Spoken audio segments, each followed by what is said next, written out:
Welcome to WTOL 11 News at 10. I'm Megan Sanctorum. Thanks for joining us. Happening now, the Denver Broncos are taking on the Carolina Panthers. Toledo police are looking for the person who shot 3 men. A West Toledo carryout robbed at gunpoint. It happened just before 10 last night. Developing now, the U.S. Justice Department is expected to launch an investigation into the Chicago Police Department. The 7th annual Perrysburg Winter Fest is this weekend, and even though it didn't feel like winter today, analysts expect prices to stay the same for a few more weeks here. They don't expect gas to go back up to $2 a gallon. Thousands gathered today at the National Shrine of the Immaculate Conception in Washington for the funeral of Justice Antonin Scalia. It is still a very active scene. You can see behind me here, crews are working on this house fire. Donald Trump was leading in the latest polls before the election, but Ted Cruz was slowly closing the gap. Tonight, a janitor who works at this school is behind bars. Police say he used his keys to throw himself a birthday party inside the school. It's hard to think that we're going to go from a day like today to snow possibly later. You know, it kind of makes sense. I was putting the forecast together and I said, what would be the exact opposite of 60 and sunny? That's what's going to happen because we live in Northwest Ohio. So we can blame you. Right. And I'm Megan Sanctorum. Well, the holiday weekend is almost over, and a lot of you will be heading back to work tomorrow morning. Yeah. Another person is accused of assaulting not one, but 2 Toledo police officers. This man, Jesse Garcia, is facing 5 charges, including assault on a police officer and felonious assault. Toledo police say Garcia grabbed an officer's leg, forcing him to the ground. The officer ended up with a broken leg. Garcia is also accused of headbutting another officer in the face while in the process of being placed into custody. Garcia will be in court Monday morning. Family members are speaking out tonight in the case of a Cleveland boy killed by police. The family of 12-year-old Tamir Rice believes it's unlikely 2 police officers will be indicted in the shooting. Rice was carrying a pellet gun before he was shot in November of 2014. The officer who shot the boy says he was not aware it was a toy gun. He says it looked real. A shooting outside of a suburban Detroit shopping mall leaves 1 person dead and another behind bars. The victim was shot multiple times last night as he walked out of a store in the Harper Woods Mall. A man associated with the shooting was placed into custody, but it's unknown if he's a suspect. We're looking for any and all suspect at this time. The mall was placed under lockdown and closed for a brief time after the shooting. The unseasonably warm weather is saving local cities and towns money. That's because they're not spending money on salt and snow removal services. By this time last year and in 2013, Toledo had already applied tons of salt to area roads. The area has been pre-treated with brine a couple of times so far this year as a precaution.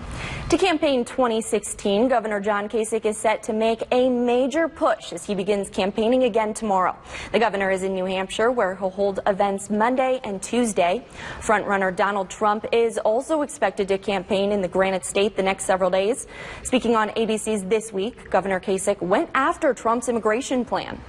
By staying together. Governor Kasich was also asked if he would support Trump if he became the Republican presidential candidate. He tiptoed around the question, but says Trump has toned down his rhetoric lately. Meanwhile, presidential candidate Mike Huckabee spoke today on Fox News Sunday, saying he'd support the eventual Republican presidential nominee, even if it is Donald Trump. Right now, Huckabee is polling in 8th place in Iowa, a major swing state in the race for the White House. The Toledo Museum of Art is hosting what's becoming a holiday tradition. It's called The Great Escape and features live performances, art activities, and more. This was a glass-blowing demonstration at the Glass Pavilion. There's also live dance performances in galleries featuring ballet and swing. For a complete schedule, head to WTOL.com. The Great Escape runs through next Sunday, and all events are free. The family of 2 people killed in a police-involved shooting speaks out today demanding justice. We'll have that story. Toledo police are investigating 4 different car break-ins from one night, and people who live in the area caught it all on camera. This is the video one home security system captured on December 10th. You can see at least 3 men walk up and start ransacking these cars. It's really scary when you're in bed sleeping at night and you have grown men on your property, searching through your things. But that's exactly what Chanel Diedrich's cameras captured. She lives in the Reaganwood subdivision off Heather Downs. I woke up about 5 a.m., saw about 5 cop cars roaming the area. They had their flashlights out, and I figured, well, they must be looking for somebody. Then we woke up that morning and found our cars broken into. Police say they found the guys and chased them, but they got away. So if they've tried it on the 10th, I'm sure they're going to be back. So we want people in that neighborhood just to be vigilant, take a look around. If you see anything suspicious, give us a call. They also recommend locking your car doors, but say it's even more important to bring valuables inside. Now these guys were going through mainly looking for unlocked cars, but believe me, if they would have saw something that worth some value on a seat, I'm sure they would have break the window to get in. In this incident, they didn't get away with anything more than some spare change, but that doesn't shake the violated feeling the Diedrich family has. That's our stuff. You know, if somebody would, we're the type of people, if somebody would, you know, ask for something or need something, we'd be the first ones to give it to them. But to have somebody just come and take something, you know, that doesn't belong to them is nerve-wracking. If you have any information about these break-ins, call Crime Stopper at 419-255-1111. Reporting in Toledo, I'm Megan Sanctorum, WTOL 11. People who live in this area are disgusted and upset. They say kids play in this park and people walk their dogs here. Now they want answers on who's responsible for killing the deer. The pictures are graphic. Beheaded deer found in this park. I'm just real disgusted. It's a total waste and just reckless. We don't see the bucks anymore because they're gone. They've killed them. Officers with the Ohio Department of Natural Resources tell me crossbows were used to kill 3 bucks at this park. The person responsible left all of the carcasses and took 2 of the heads. It's a city park, and there's children that play down here, and obviously guys are down here with weapons. Not only is it a public safety issue, it besmirches the tradition of responsible hunting. It makes hunters look bad. And the neighborhood's Block Watch leader says some people aren't comfortable using the park anymore. This is affecting the quality of life of some of our neighbors. They use this ravine every day. Now those who live in the area say they're doing everything they can to make sure this doesn't happen again. Everybody along here knows what's going on, and anybody going real slow or parked over here that shouldn't be parked over here, we're trying to get their license number.